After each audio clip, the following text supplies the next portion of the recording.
नमस्कार, दर्श न्यूज देख रहे हैं आप। मैं हूं दिव्यांशु। बिहार में लोकसभा चुनाव के अंतिम और 7वें चरण की 8 सीटों पर सख्त सुरक्षा इंतजाम के बीच मतदान जारी है। इलेक्शन कमीशन के अनुसार दोपहर 1 बजे तक कुल वोटिंग 35.65% हुई है। बिहार की बात कर रहे हैं। बिहार में अब तक 1 बजे तक का जो आंकड़ा है इलेक्शन कमीशन के वेबसाइट पर, उसमें 35.65% दिखाई जा रही है। वहीं अलग अलग सीटों की बात करें तो दोपहर 1 बजे तक सबसे कम पटना साहिब में 29.22 और सबसे ज्यादा पाटलिपुत्रा में 40.48% वोटिंग हो चुकी है। आरा की बात करें तो 33.06, बक्सर में 37.79, सासाराम में 37.12, काराकाट में 39.53 और जहानाबाद में 36.66। वहीं नालंदा में 32.94% मतदान हुआ है। पोलिंग बूथ पर लंबी लंबी कतारें लगी है। मुख्यमंत्री नीतीश कुमार ने पटना साहिब लोकसभा सीट के मंजू देवी उच्च विद्यालय बख्तियारपुर के बूथ पर वोट डाला। पाटलिपुत्रा के वेटनरी कॉलेज के बूथ संख्या 171 पर आरजेडी सुप्रीमो लालू यादव, राबड़ी देवी और रोहिणी आचार्य वोट डालने पहुंचे थे। इस दौरान राबड़ी ने कहा कि इंडिया गठबंधन 400 पार पहुंच रहा है। वहीं रोहिणी आचार्य ने पहली बार पाटलिपुत्रा में वोट डाला और कहा कि उनका वोट मणिपुर के महिलाओं के लिए है। मतदाताओं में काफी उत्साह देखा जा रहा है। वहीं लालू यादव के दोनों बेटे तेज प्रताप और तेजस्वी यादव ने वेटनरी कॉलेज स्थित बूथ पर वोट डाला। तेजस्वी कमर दर्द के चलते व्हील चेयर पर वोट डालने पहुंचे थे। बीते कई दिनों से वो कमर दर्द से पीड़ित हैं। मीडिया से बातचीत के दौरान उन्होंने इंडिया गठबंधन की जीत का दावा किया और कहा कि बिहार चौंकाने वाले नतीजे देगा और इंडिया अलायंस 300 के पार जाएगी। वहीं हम के संस्थापक और गया लोकसभा सीट से एनडीए के प्रत्याशी जीतन राम मांझी और बेटे डॉक्टर संतोष कुमार सुमन ने परिवार संग जहानाबाद लोकसभा क्षेत्र में अपने गांव महकार में मतदान किया। बिहार शरीफ में 95 साल की बुजुर्ग महिला ने वोट डाला। नालंदा, पटना साहिब, पाटलिपुत्रा, आरा, बक्सर, सासाराम, काराकाट और जहानाबाद सीटों पर मतदान चल रहा है। तो जो चर्चा है, सबसे अधिक जो वोटिंग परसेंटेज जहां की बताई जा रही है पाटलिपुत्रा की। पाटलिपुत्रा आपको पता है काफी वीआईपी सीट है। यहां पर लालू की बेटी मीसा भारती तीसरी बार चुनावी मैदान में है और रामकृपाल यादव के हैट्रिक को रोकने के लिए वो लड़ रही हैं।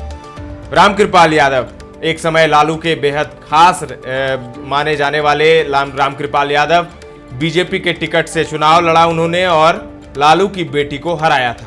पिछली बार भी हराया, लगातार 2 बार से हराते आ रहे हैं। हालांकि पिछली बार जो हार का अंतर था वो बेहद कम था, लेकिन इस बार क्या होगा? इस बार मुकाबला लोग कह रहे हैं कांटे की टक्कर है और इस बीच वोटिंग परसेंटेज वहां पर सबसे अधिक होना कहीं ना कहीं बदलाव की महक आ रही है। तो क्या वोटिंग परसेंटेज से हम ये कह सकते हैं कि वहां पर बदलाव होगा, रामकृपाल यादव हार जाएंगे? ये कहना अभी जल्दबाजी होगा और बहुत जल्द नतीजे भी आ जाएंगे, इसलिए ज़्यादा प्रिडिक्शन करना गलत होगा। लेकिन वोटिंग परसेंटेज सबसे अधिक पाटलिपुत्रा में रही है अभी तक 1 बजे तक।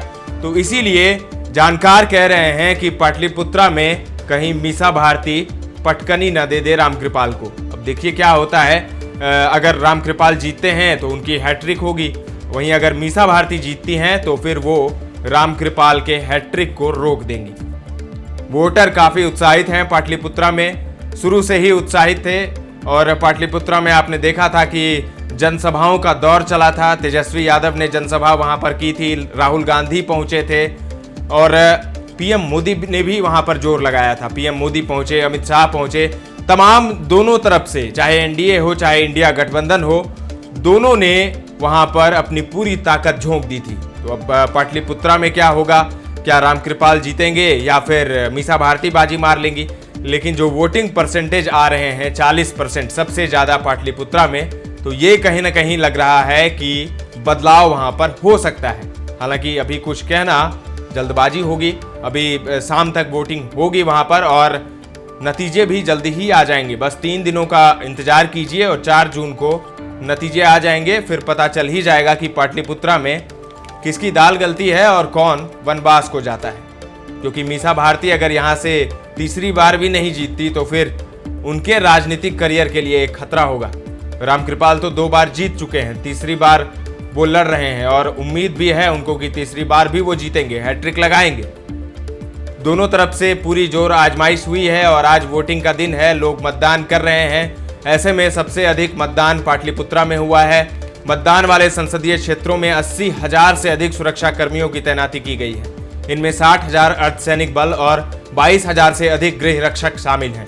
सभी 16,634 बूथों पर सशस्त्र सुरक्षा बल तैनात किए गए हैं। वोटिंग खत्म होने के साथ ही केंद्रीय मंत्री आर.के. सिंह, सांसद रविशंकर प्रसाद, रामकृपाल यादव, कौशलेंद्र कुमार, मीसा भारती, पूर्व केंद्रीय मंत्री उपेंद्र कुशवाहा, निर्दलीय भोजपुरी सुपरस्टार पवन सिंह सहित 134 उम्मीदवारों का भाग्य ईवीएम में बंद हो जाएगा। नक्सल प्रभावित क्षेत्रों में बम निरोधक दस्ता एवं सैटेलाइट फोन के इस्तेमाल किए जा रहे हैं। अंतिम चरण में हर बूथ पर औसतन 974 वोटर वोट देंगे।